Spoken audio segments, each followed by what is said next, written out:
everybody, welcome to another edition of Restore This Boat, or whatever we're calling this thing. Since I last did a video, I've done a lot of work, and I'm going to show you that in a little bit. I have been working on the transom, as I will show you, and also in the cockpit I've been getting the engine ready to come out, and there's lots to show you there. There's also been some work on the boathouse. It's getting warmer, so had to do something about the heat. Also got some fiberglass, different kinds of fiberglass, so I'm ready to do my learning and how to actually do the fiberglassing. And also some news on the upholstery and redoing the cushions. So been very busy. Let me show you what we've been doing. The other bit of infrastructure work that I had to do was to build a new way to get into the boat.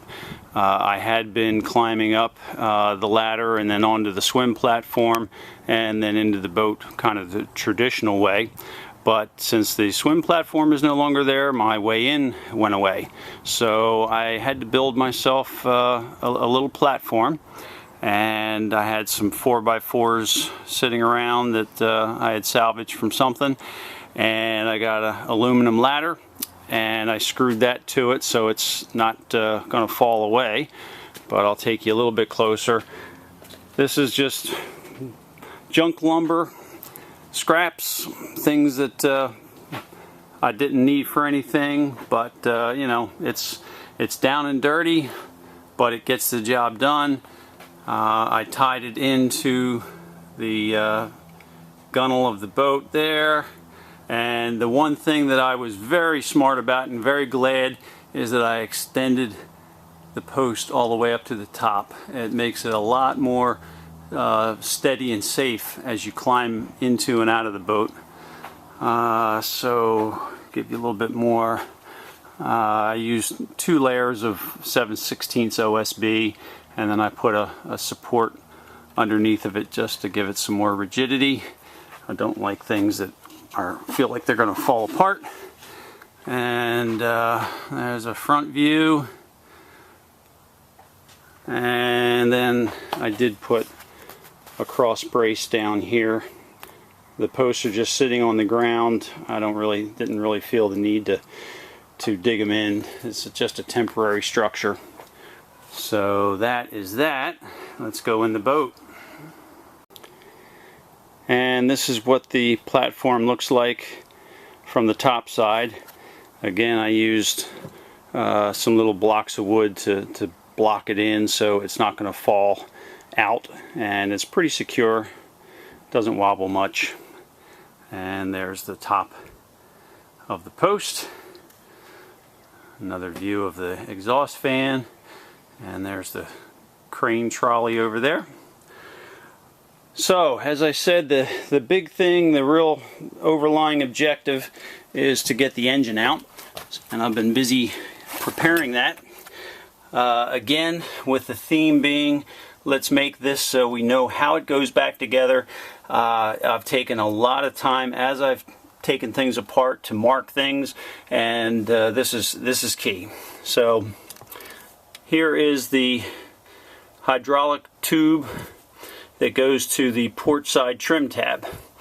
And while you might think to yourself, oh, I'll remember that, believe me, when everything's all taken apart and you are looking at just a spaghetti of wires and hoses and fittings, you do forget. So I took the time with these little key markers. They're cheap, a couple dollars for 100 of them, and some wire ties, and I made myself a little note. So I also plugged the end so we don't have hydraulic fluid leaking all over the place.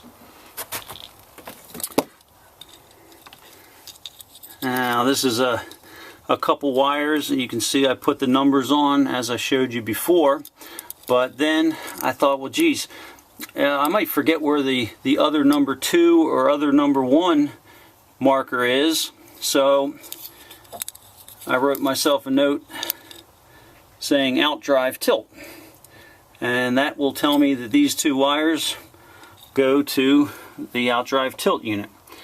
So, and then here's wire number 1, and wire number 2 is right there. So again, I'm making myself maps, and here's a plug, and I've got a number on there, but then I also wrote a note that says exhaust manifold and Fernco, reroute between the port exhaust manifold and the Fernco. This is a Fernco coupling, this is the exhaust manifold, and my note was the fact that this cable was routed in that location. It's not going to be long enough if I tried to go around the backside. Now,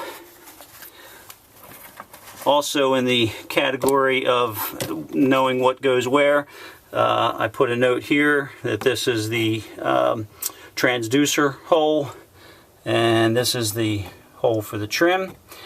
And I should have thought about this, as I said, with the wondering if the transom was rotten, but I can get the screwdriver and it can go in just about any direction. Where it should be hitting plywood, it's hitting nothing. And I think you can see this. If I push on that, you can see the thing flexing.